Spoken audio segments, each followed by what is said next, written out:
Welcome back, everyone. This is Deeva Gordon from DEU. I welcome you back to the show. And today we were talking about industry. I was talking about the stimulus, talking about COVID, talking about how do we get back to normalcy with productions. How are we going to manage our productions once things, as far as the stay-at-home orders are lifted? Are you going to feel safe? Are you going to feel comfortable? I know my productions, I require a lot when it comes to things I needed to, how could I say, for my work, I try to recreate reality and things get real. So it's going to be touching. You're going to be less than 6 feet from each other. How do you feel about that? How do you feel about getting back to normalcy of filmmaking? Now, I know a lot of people are saying that they want to get back to work, but at what cost? Are we moving prematurely to get back to a desk job? Are we moving prematurely getting back to filming?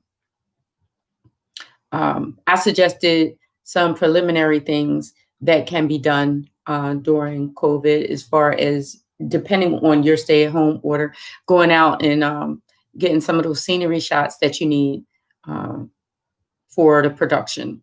You can get that in order. But how do we get back to intimacy of different scenes that we have? We have to touch each other. Fight scenes, emotional scenes, hugs, sex scenes, like all of that. How do we do that? Not knowing what's going on in somebody else's background, in somebody else's household. You cool, but you don't know if they even quarantined or did the stay-at-home order. Some people never quarantined. Some people is just going about life as they always were. I mean, we seen that on Memorial Day. And people were standing on top of cars and dancing and twerking in the middle of the street. And I thought twerking was over. Like, it was, don't laugh at me. I know I'm a grandma, but I'm not old. But what I'm saying is how dances have phases and things like that. Like, you come out, Millie Wop, I'll rock you on my Millie Wop, that dance, whatever. It came. And it went, but you do the dance when you hear the song. But for some reason, this idea of humping dry air just is not going anywhere. But anyway, I'm just saying, some people didn't quarantine. And just as I said, on Memorial Day, people was out in the middle of the street dancing, partying, and so forth and so on. I'm praying that there's not a spike out of the situation. However, how do you get back to filming? How do you get back to normalcy of filming with the intimate scenes, being close to someone, less than 6 feet? How do we do that? You can feel free to comment if you want to comment, ask a question, or just chime in. However, I'm talking about the industry, and I want to bring something else to y'all's attention. I'm going to leave it up to, I'm going to leave it up to you to Google and obtain knowledge on your own. Many consider, some things a conspiracy theory of different things that are going on right now. So I'm not spreading any propaganda of any conspiracy theories or anything like that. However, I did take the time and I did some research and I reviewed some things myself. I would encourage you to research the virus, the influenza virus of 1918. I thought, for me, with this pandemic, everybody wearing a mask and so forth and so on, I thought this was something, when I say new, well, yeah, I thought it was something new. I didn't think that there was ever a time where people had to mask up and there was a virus out there. I thought that this was just something new. This pandemic was something new. Of course, I wasn't here during the Black Plague or the great outbreak of tuberculosis. My grandmother pointed out in West Philly, it used to be a tuberculosis hospital near 52nd and Parkside. She, told me about that years ago. They used to have tuberculosis hospitals. However, what I'm saying is I am encouraging you to, on your own, because like I said, I don't want anyone to say I'm spreading some kind of conspiracy theories. Love you too, sis. I got my Millspo on. I encourage you to do some research and Google it. I would say not necessarily just Google it. I would say you can do both. And you can go on YouTube because you can see an actual visual. I think it was 1918. We were at war. It was so much going on during that time. But I honestly thought when they were talking about, okay, everybody have to wear masks, I thought that this was something that just came about. But I found out that it's not. This whole virus and washing of the hands and sanitizing, and even though they didn't necessarily have sanitizer like we do back then, but people were walking around wearing masks. 1918. I'm not going to get deep into it, but I'm just going to say, if you review the YouTube video that I reviewed, you'll understand some things a little bit better, and maybe the light bulb will come on. Something will click and you'll know what's going on. But just understand that this is not a first in that a virus attacked the world. It's not the first time. It probably will not be the last, just to let you know that as well. But there are significant reasons that things are happening right now as far as this virus is concerned. So like I said, I'm going to challenge you to go into YouTube and also to Google and check out the virus of 1918 in Philadelphia, where I reside. In Philadelphia was hit the hardest with the virus because they were trying to have, I think it was Veterans Day parade, if I'm not mistaken. There was a parade that was scheduled and they were urged to not have the parade because of the virus, and because they ignored warnings and decided to have the parade anyway. A multitude of people got sick and they were dying in droves to the point where they no longer, how can I say, they were doing toe tags. Basically what they were doing was they was filling out the person's name and their date of birth on a toe tag, just waiting for them to pass to put it, on their toe.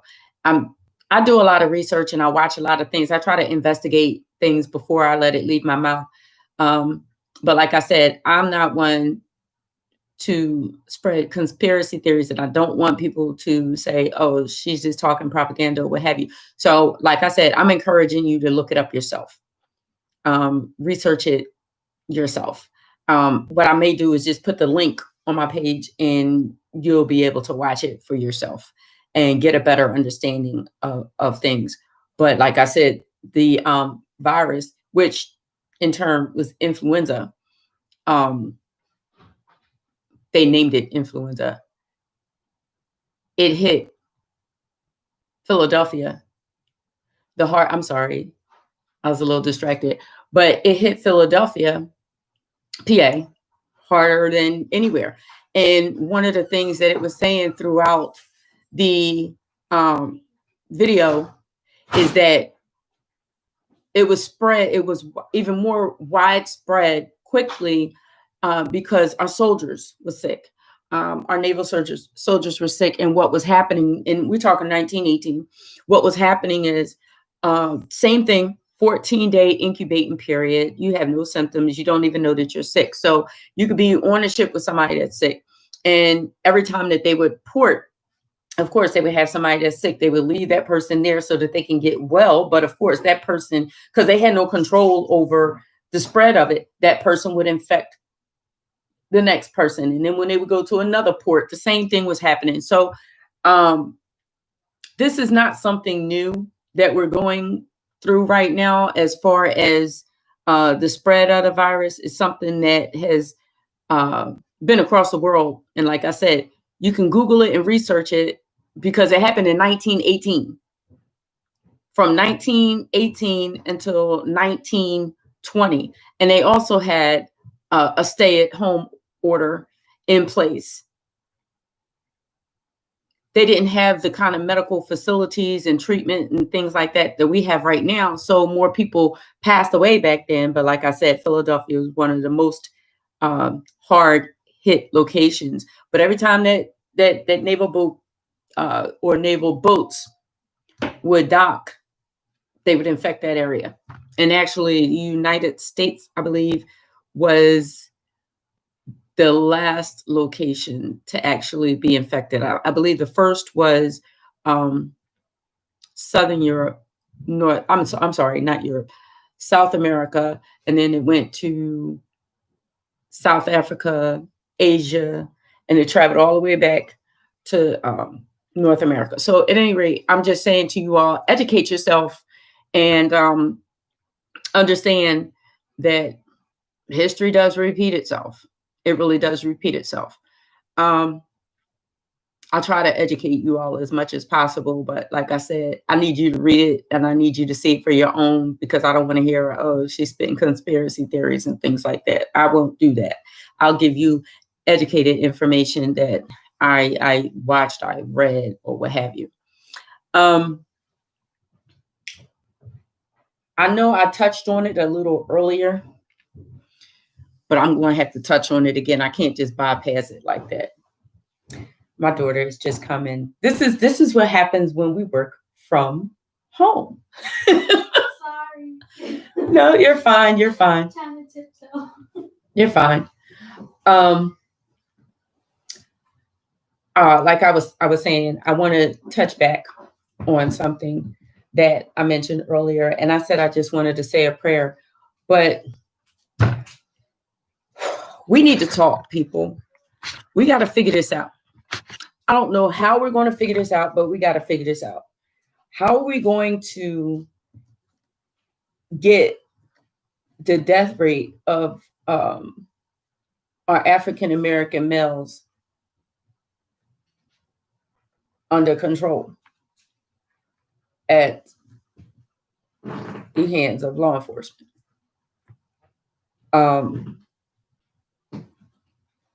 It's just a question that I have. I'm putting it out there.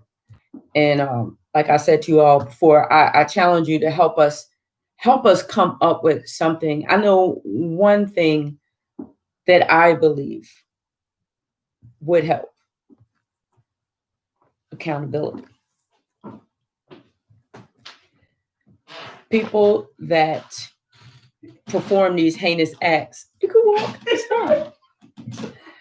People that perform these heinous acts should be held accountable.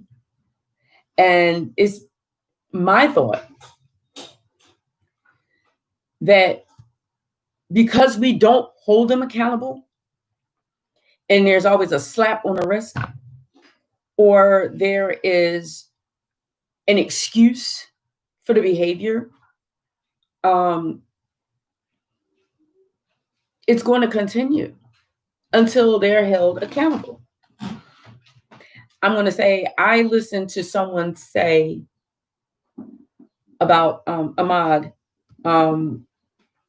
that he wasn't just running down the street. He wasn't just jogging, that he was supposedly burglarizing a place or what have you. Regardless of what the case is, that one I have not thoroughly investigated.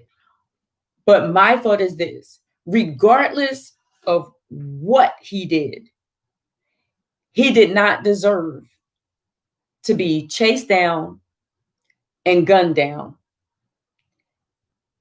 by anybody. Whenever I'm in trouble, there's 3 numbers that I know to dial. If I see someone doing something they shouldn't be doing, 3 numbers I know to dial.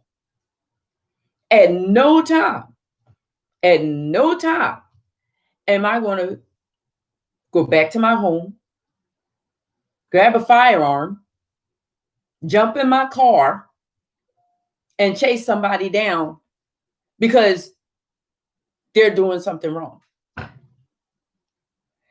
Even if you felt like this man was not just jogging or running, that doesn't give an excuse to kill him. You're not the law. And it just hurt my heart to hear that. And I had to share that with you, but it hurts my heart when you watch a video and you see someone get killed and you see someone lose their life. And at that very moment, they're not being treated fairly or just, but your communication is about what they did 5 years ago, what they did as a child. Your communication is, well, I heard that they did this or did that. You weren't there. You don't know. The video is clear. They're not officers of the law. How do you take matters into your own hands like that? And then the most recent with George Floyd, like, how is this okay? I know that the officers were terminated. And I'm going to tell y'all, by no means do I feel that rioting is the answer. Rioting is not the answer. I understand the anger and I understand the frustration, but burning up your own city, causing great harm to others in the process is not going to get you heard. You have to, how could I say, it may get you heard, but it may not be, you may not be heard in the right way. Yes, everyone is angry. Yes, everyone is frustrated. But one of the things that many are afraid of, and I'm going to say afraid, because that's the way that I look at it, afraid, is our intelligence. They're afraid of our intelligence. You have to intelligently calculate how you're going to combat this situation. And it's not through flame throwing, it's not through looting, it's not through damaging property. More people were hurt during the riot. How much more bloodshed do we need? It seems to be a continuous, ongoing thing. We need to start holding people accountable for their actions, whether they are black, brown, orange, or purple. We have to start holding people accountable for their actions, period. You know,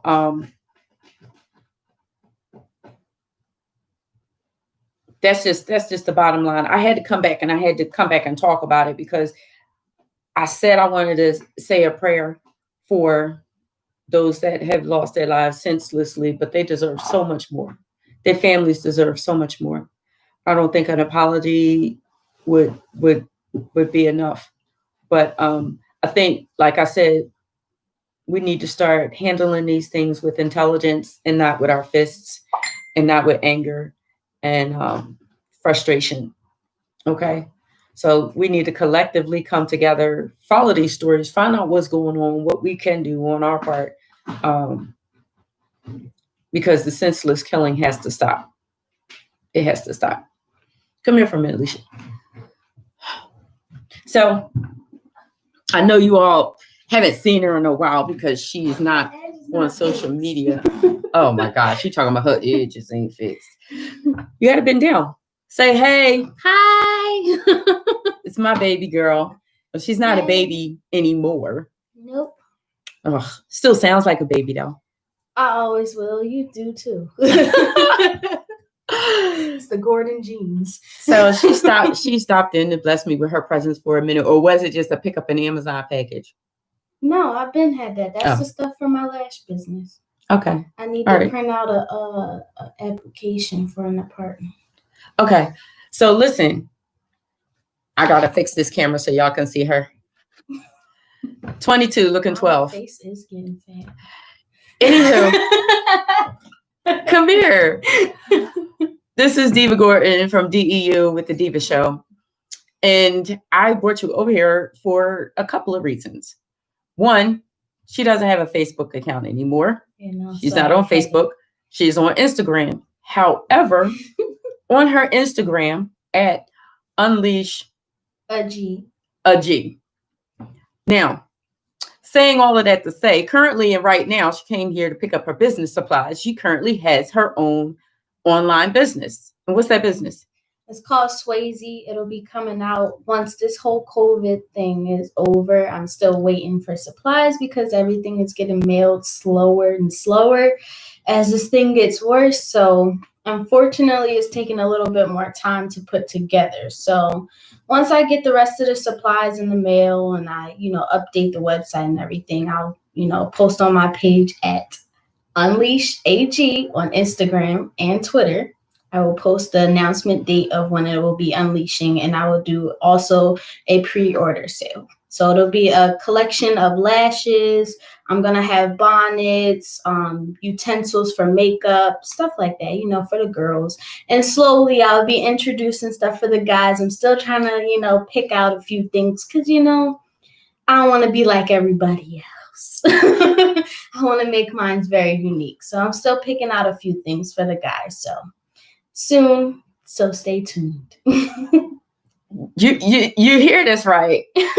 Now this was not pre-calculated or anything like that. She stopped over to grab some things, and I've decided to include her. You already know I'm going to market and promote, but I ain't decided to include. She just stood here and do a whole doggone commercial. I'm just saying, the apple doesn't fall far from the tree. So, and what is it called again? Swayze. Swayzie. And you'll be able to check her out on Instagram, on Twitter. She got some things for the girls, got some things for the guys. Mm-hmm. So I'm looking forward to checking out and seeing what she does. I'm proud of her. She's an entrepreneur and getting ready to jumpstart and do her thing. So, look for Unleash a G. Check that out. Yep. Unleash. Check it out. Unleash a G. Nice name, right? So make sure that y'all check her out on Instagram and Twitter. You can always check out our page now. She always has some interesting things going on her page. And I'm sure she's going to have some updates on what's going on, what you can get. Do you have anything else you want to say before you go? No, that's it. Okay. All right. Let you have your shine back. Oh, thank you for my shine. I appreciate it. Oh, God. So, yes, that's my baby girl. That's my daughter. Instagram, Twitter, Unleash a G, and she's going to be coming out with her products. The name of the company is Swayze, so make sure that you check it out. And this COVID has really knocked down some meal deliveries of some things too. I mean, I'm just going to say in the beginning, and I'm going to get back to our topic we was talking about. It's like I try to touch on the serious things, but I try to lighten it up because I don't want everybody's like, oh my God, I don't want to listen to her show. She's talking about death and dying and this and that and the other. But it's some things that we got to talk about, people. It's all a part of life. Not every topic is a popular topic. Right. Not every topic is a popular topic. And I'm just going to say, in the beginning, when this pandemic was going on, the mail was like so consistent. It was so consistent. And I'm just going to say I'm guilty because I was ordering something every day. Like I felt like I needed to have this. I needed to have that. I'm on Amazon while y'all sleep. I'm at night. I'm on Amazon, like ordering everything. And everything is, of course, a must have. I had to stop. But the thing is, I would order it and have it in like 2 days, right? Merry Christmas to me, like every other day. So I was really enjoying it, right? Recently, I started ordering stuff, not just from Amazon, but from other companies. I started ordering stuff and things was just getting slower and slower for delivery. So it's just hitting. I've been waiting for my lashes for about a month now. They were supposed to deliver from May 16th to the 24th. It's now what, the 27th? Wow. Yeah. It's just really hitting, you know, but at the same time, they're trying to get the economy open. I will say this is a great opportune time to apply for a gig. It's a lot of companies, believe it or not, a lot of companies are hiring right now. You know, especially if you can work from home. A lot of companies are hiring. They realize and they cut some of their red tape, cut some of their losses with having a big old building and so forth and so on. And they're just having people work from home. That's how they're saving money. So I would just encourage some people. I know I'm going to say this too. I know some people are like getting so rich on unemployment. It's just, it's insane. And I don't mean to say it like that because I mean, no one wants to be employed. However, some of y'all making more on unemployment than some people are working. And I'm just saying. So if you have a desire to go back to work, you know, this is an opportune time to actually go and apply. You know what I'm saying? There's a lot of things that are open out there on the market. I get notifications all the time, even though I'm gainfully employed. I get a lot of notifications of different jobs like all the time. So I'm just going to say that I know there's some out there if you have a desire to work. And some people are losing that desire because I'm just saying, like, they're collecting so much unemployment. Sometimes I get jealous. Sometimes I get jealous. Like, I'm out here, like, killing myself and not really killing myself, but I'm out here, like, blood, sweat, and tears, like, working. And people are sitting home chilling and they're just racking up and racking up and racking up, which goes into my next topic I'm going to talk about. They're talking about the stimulus. They're talking about how they're going to send out more money to folks, how they're going to try to get more money to those that didn't receive the first stimulus, like SSI, SSDI, and so forth and so on. However, I think they were trying to work out something that's going to be continuous. Haven't done it yet. I think they're coming back from their break and they're going to start talking about it again next week. I'm not sure. But one of the concerns is that the unemployment amounts are so great that it doesn't make going back to work inviting. How do you go from, I'm just going to throw out a number. How do you go from making $2,400 or $2,200 a month or $2,500 a month or whatever to making like $1,400 a month, $700 every 2 weeks or $800 every 2 weeks working? But on unemployment, you're getting like $2,500 a month. What makes going back into the employment world appealing? Who's going to give up making loot, not doing nothing, to go do something and not make nothing? I don't even think I can say that twice, but it has to be somewhat of a balance. Either they're going to have to, and which is going to be difficult. It's a whole big complicated situation when you think about it. You have to make the salary more enticing, right? As far as the amount. In order to get somebody to come into work instead of sitting home collecting unemployment. Let's think about it. if you was used to making, say, $20 an hour on unemployment, are you going to take that $15 an hour job? And think about this. You get health benefits, and I'm not promoting unemployment or anything like that. That's not my purpose in talking about this. People, just make sure you understand. Unemployment, you got healthcare benefits, right? Say $20 an hour. Say your checks come out to like $20 an hour. Are you going to be ready to go back to work to make $15 an hour at an employer? And out of $15 an hour, they're going to take a certain percentage of taxes. And once they take the taxes, it's going to come out to like $12.50 an hour. How are they going to present the balance to us? How are we going to balance it? It's a big question. I put things out there in the universe for people to think about. But it's a big question. How are people going to adjust and transition from making so much money on unemployment and free healthcare benefits to working a job that's less per hour, and they're taking money out of your check for healthcare benefits? How is this transition going to take place? They're talking about go back to work, go back to work, go back to work. Are they making any adjustments as far as salaries are concerned? Can employers afford to adjust the salaries?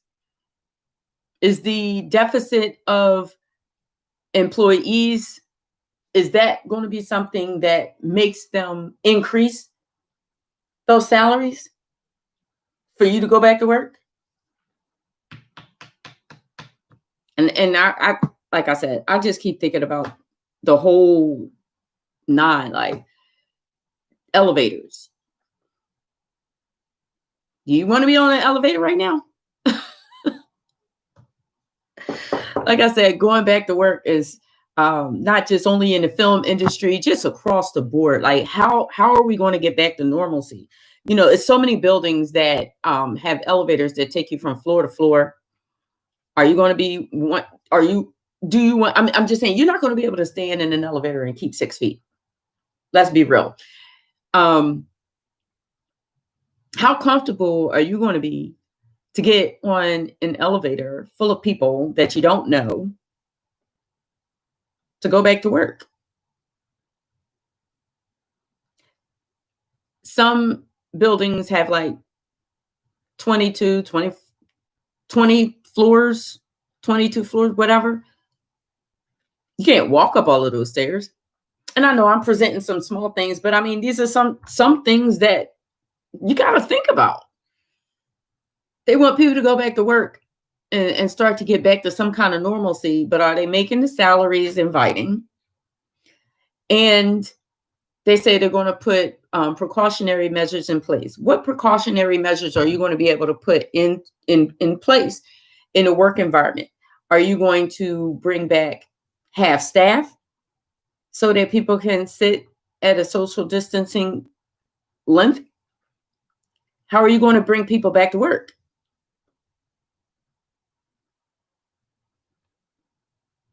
It's just I don't know. And I know they said that they're going to do it slowly. Like I said, I'm just putting this stuff out there in the universe for people to think about, for people to talk about. Just like I told y'all to make sure that you YouTube. As a matter of fact, I'm going to put the link on my page. Make sure that you YouTube the virus of 1918. And I'll put the link in my my bio on my page, as well as on my Facebook page, so y'all can check it out for yourselves. History does repeat itself. Like I said, I thought this was the first time a pandemic ever hit the world, and that pandemic hit the world in 1918, and there were developments for some things in 1920. One other thing I want to bring to your attention. So I watched another video, and I'm getting close to the end of the show. but I like to put some things out there so that people can utilize their minds and challenge themselves and find out as much information as they possibly can. Education is key. I always say education is key. And there's a couple things I want to say before I get ready to get out of here. I had to check out the time before I get ready to get out of here. But where was I? Okay. I was talking about the virus and all. The bottom line is that, like I said, history repeats itself. And there's a lot of questions that we should have about what's going on right now. And I'm going to give you this information and you can review it and look it up for yourself as well. So the CARES Act that we have, I think it's H748 CARES C.A.R.E.S. The CARES Act that the president signed. I had kind words. The president signed March the 27th, 2020 for the pandemic relief. I'm going to suggest that you take the time and research, and this Google is free information. So whenever an act is passed, it has to go through different levels, different channels. It has to be reviewed, re-reviewed. It has to pass quite a few eyes. Okay. So I wish I had it right in front of me what the CARES, the actual words broke down to, but I do know the first word is corona. Of course, coronavirus is associated with the CARES Act. The CARES Act was implemented for us during this virus. It's the CARES Act. I'm saying all of these things for you to listen up. So when you go and you review the law and you review the act or what have you, it will show you when it was implemented, and every step of the way is documented by date, all the way up until the date that the bill was signed. I'm not sure if you all are aware or not, but the CARES Act was implemented January the 18th, 2019. I'm going to say it again. Just follow me. Education is key.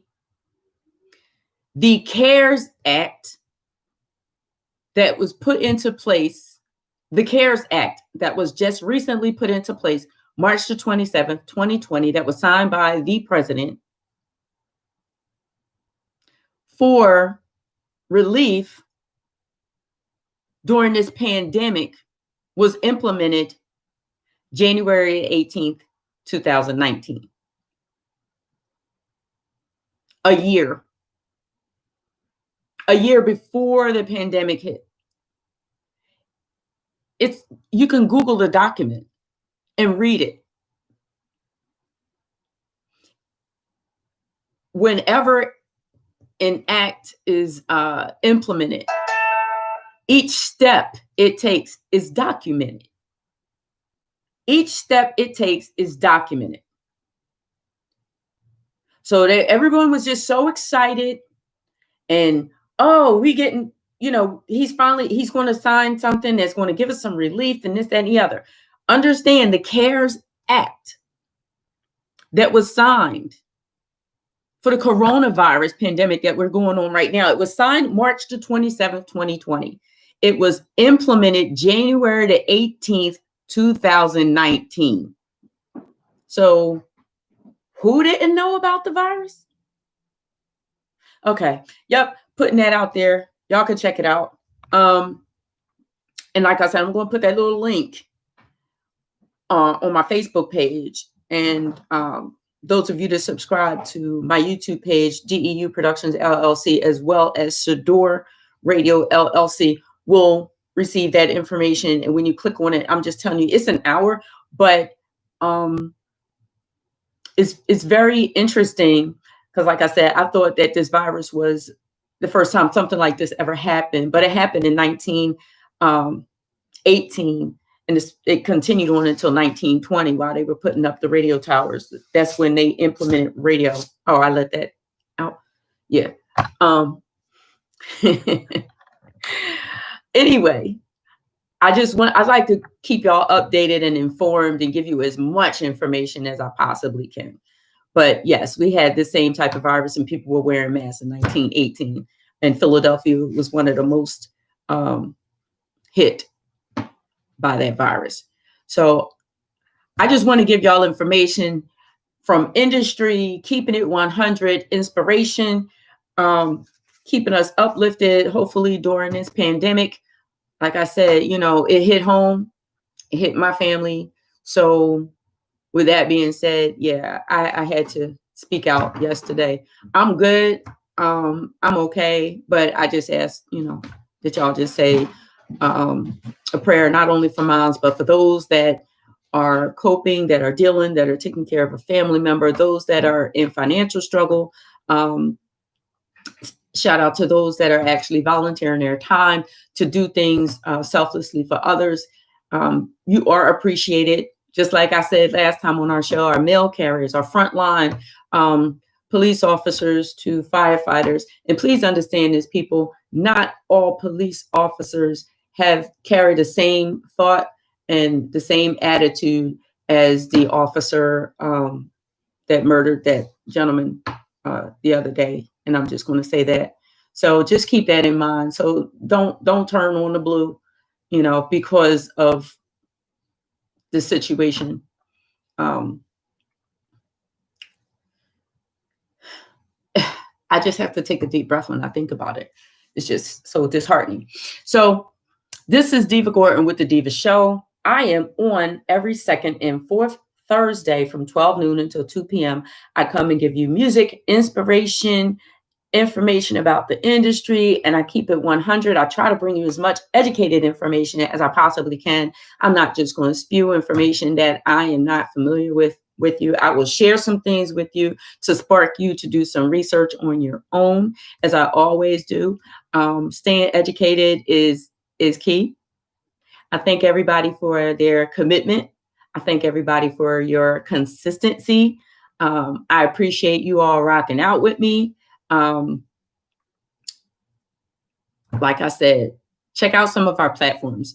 DEU Productions LLC on Instagram, on Twitter is Deeva_director.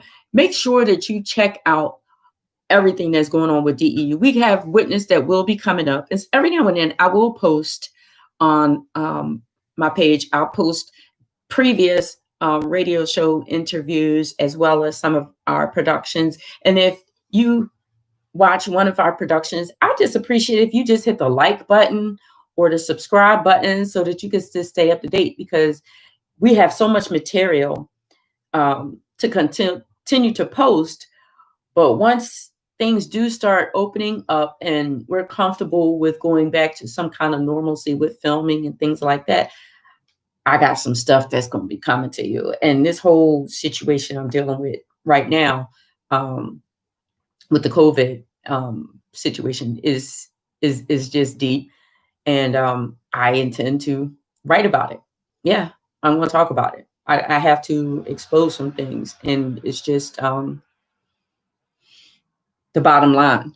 But this is Deeva Gordon with DEU. I appreciate you all tuning in, staying committed, and your consistency. And hopefully you check out my page, Deeva Gordon, as well as check out our film page, Witness, so that you could check out the stage production of Witness and find out what sparked the idea for the film. All right. So this is Deeva Gordon with DEU. Thank you so much for tuning in. I truly appreciate each and every one of you. All right. I am out. I'm going to say love, peace, and hair grease.